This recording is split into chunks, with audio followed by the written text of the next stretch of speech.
2018ರಲ್ಲಿ ನಾನೊಂದು ಕ್ಲಾಸಿಕ್ 350 ಗಾಡಿ ತಗೊಂಡಿದ್ದೆ. ಅದನ್ನ ತಗೊಂಡಿದ್ದು ಒಂದೇ ವಾರದಲ್ಲಿ ಇಂಜಿನ್ ಅಲ್ಲಿ ಒಂದು ಇಶ್ಯೂ ಬಂತು. ಏನಪ್ಪಾ ಅಂತ ಹೇಳಿದ್ರೆ, ಗಾಡಿ ಈಗ ತಗೊಂಡು ಓಡಿಸ್ಕೊಂಡು ಹೋಗ್ಬೇಕಾದ್ರೆ ಅರೌಂಡ್ ಒಂದು 6-8 ಕಿಲೋಮೀಟರ್ ಹೋದ್ಮೇಲೆ ಇಂಜಿನ್ ಅಲ್ಲಿ ಒಂದು ಕಟ್ಟ ಕಟ್ಟ ಕಟ್ಟ ಕಟ್ಟ ಕಟ್ಟ ಅನ್ನೋ ಒಂದು ನಾಯ್ಸ್. ಈ ನಾಯ್ಸ್ ಏನ್ರದಪ್ಪ, ಇದನ್ನ ಕ್ಲಿಯರ್ ಮಾಡ್ಸೋಣ ಅಂತ ಹೇಳಿ ಶೋರೂಮಿಗೆ ತಗೊಂಡೋಗಿ ತೋರಿಸ್ದೆ. ಅವರು ಅದು ಇದು ಹಂಗೆ ಹಿಂಗೆ ಅಂತ ಅನ್ಕೊಂಡು ಎಲ್ಲ ಚೇಂಜ್ ಮಾಡಿದ್ರು. ಅಲ್ಲೊಂದು 2,500-3,000 ರೂಪಾಯಿ ಬಿಲ್ ಮಾಡಿದ್ರು. ಓಕೆ, ಮನೆಗೆ ತಗೊಂಡು ಹೋಗ್ತಾ ಇದ್ದೀನಿ, ಮತ್ತೆ ಅದೇ ಸೌಂಡು.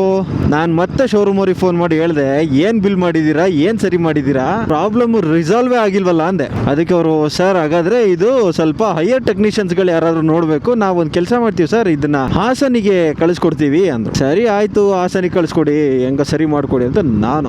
ಇವರು ಹಾಸನಿಗೆ ಕಳ್ಸಕ್ ಮುಂಚೆ ಇನ್ನೊಂದ್ಸಲಿ ಯಾಕೆ ಟ್ರೈ ಮಾಡಬಾರ್ದು ಅಂತ ಹೇಳಿ 350 ಟ್ಯಾಂಕ್ ಎಲ್ಲ ಬಿಚ್ಚಿ, ಇಂಜಿನ್ ಎಲ್ಲ ಬಿಚ್ಚಿ ಮತ್ತೊಂದ್ಸಲಿ ರಿಪೇರಿ ಕೆಲಸ ಮಾಡಕ್ ಶುರು ಮಾಡಿದ್ದಾರೆ. ಆಗ್ಲೂ ಅವ್ರ ಕೈಲಿ ಆಗಿಲ್ಲ.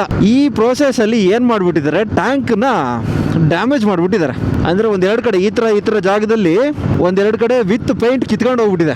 ನಮ್ಮ ಕೈಲಿ ಆಗ್ಲಿಲ್ಲ, ಮತ್ತೆ ಇನ್ನೇನಪ್ಪ ಅಂತ ಹೇಳಿದ್ರೆ ಗಾಡಿ ಬೇರೆ ಡ್ಯಾಮೇಜ್ ಮಾಡ್ಕೊಬಿಟ್ಟಿದೀವಿ ಅಂತ ಹೇಳಿ ಇಮಿಡಿಯೇಟ್ ಆಗಿ ಎಲ್ಲದನ್ನು ರೆಡಿ ಮಾಡಿ ಹಾಸನಿಗೆ ಕಳಿಸ್ಕೊಟ್ಟಿದ್ದಾರೆ. ಹಾಸನಿಗೆ ಹೋಗಿ 1 ವಾರ ಆದ್ರೂ ಗಾಡಿ ಬರ್ತಾ ಇಲ್ಲ ವಾಪಸ್ಸು.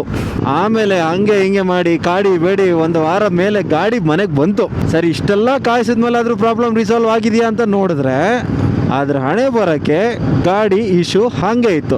ಗಾಡಿ ಎಷ್ಟು ಓಡಿದೆ, ಹಾರ್ಡ್ಲಿ 400-500 ಕಿಲೋಮೀಟರ್ ಅಷ್ಟೇ. ಇನ್ನ ನಂಬರ್ ಪ್ಲೇಟ್ ಕೂಡ ಸರಿಯಾಗಿ ಬಂದಿರಲಿಲ್ಲ. ಆಮೇಲೆ ನಾನು ಹಂಗೆ ಹಿಂಗೆ ಮಾಡಿ ಅದು ಯಾವ್ದೋ ಊರಲ್ಲಿ ಹೋಗಿ ಅದು ನೋಡಿದ್ರೆ ಅದೊಂದು ಸಣ್ಣ ಏನೋ ಒಂದು ಪಾರ್ಟ್ಸು, ಅದು ನನಗೂ ಅಷ್ಟೊಂದು ಐಡಿಯಾ ಇಲ್ಲ ಅದ್ರ ಬಗ್ಗೆ. ರೀಪ್ಲೇಸ್ ಮಾಡಿಕೊಟ್ಟೆ. 450 ರೂಪಾಯಿ ಅಷ್ಟೇ ತಗೊಂಡಿದ್ದು. ಮುಗೀತು, ಪ್ರಾಬ್ಲಮ್ಮೇ ಮುಗೀತು. ಈ ಥರ ಅಲ್ದಾಡಿಸಿದ್ರು. ಸೆಕೆಂಡ್ ಇನ್ಸಿಡೆಂಟ್ ಏನಪ್ಪ ಅಂತ ಹೇಳಿದ್ರೆ, ನಾನು ಜಿ ಟಿ ತಗೊಂಡಾಗ ಚೈನ್ ಎಲ್ಲ ಕ್ಲೀನ್ ಮಾಡಬೇಕಲ್ಲ. ಚೈನ್ ಎಲ್ಲ ಕ್ಲೀನ್ ಮಾಡಬೇಕು ಅಂತ ಹೇಳಿದ್ರೆ ಗಾಡಿನ ಎಷ್ಟೊತ್ತು ಅಂತ ಬೆಂಡ್ ಮಾಡ್ತೀರಾ, ಇದ್ರದ್ದು ಭಾರಕ್ಕೆ ಗಾಡಿನ ಬೆಂಡ್ ಮಾಡೋದು ಪ್ರಾಕ್ಟಿಕಲ್ ವಿಷಯ ಅಲ್ವೇ ಅಲ್ಲ. ಅದಕ್ಕೆ ಇದಕ್ಕೊಂದು ಸೆಂಟರ್ ಸ್ಟ್ಯಾಂಡ್ ಇದ್ರೆ ಹೆಂಗೆ ಅಂತ ಅನ್ಕೊಂಡು ಸೆಂಟರ್ ಸ್ಟ್ಯಾಂಡ್ ಆರ್ಡರ್ ಮಾಡಿದೆ. ನೀವು ನಂಬ್ತಿರೋ ಬಿಡ್ತಿರೋ, ಒಂದು 1,700 ರೂಪಾಯಿದು ಸೆಂಟರ್ ಸ್ಟ್ಯಾಂಡ್ ಬರೋದಕ್ಕೆ 1.5 ತಿಂಗಳು ತಗೊಂಡು. ಎಲ್ಲಿಂದ ತರಿಸಿದ ಅಂತ ಕೇಳಿದ್ರೆ, ಅದು ನಮ್ಮ ಮೈನ್ ಹಬ್ಬಿಂದಾನೇ ಬರಬೇಕು ಸರ್, ಇಲ್ಲೆಲ್ಲೂ ಲೋಕಲ್ ಸ್ಟಾಕ್ ಸಿಗಲ್ಲ ಅನ್ನೋ ಒಂದು ರೀಸನ್. ಅಲ್ಲ, ನಾನು ಕೇಳೋದು, ಆಫ್ಟರ್ ಆಲ್ ಒಂದು ಸ್ಟ್ಯಾಂಡು, ಸೆಂಟರ್ ಸ್ಟ್ಯಾಂಡು, ಅದನ್ನ ಸ್ಟಾಕಲ್ಲಿ ಇಟ್ಕೊಳಕ್ಕಾಗಲ್ಲ ಇವ್ರ ಕೈಲಿ. ನಾಳೆ ಹೋಗಿ ಇದ್ರದ್ದು ಮಡ್ ಗಾರ್ಡ್ ಒಂದು ತೋರಿಸಿದ್ರೆ ಮಿನಿಮಮ್ ಅಂದ್ರೆ 1 ತಿಂಗಳಂತೂ ನನ್ನ ವೆಯ್ಟ್ ಮಾಡಿಸ್ತಾರೆ.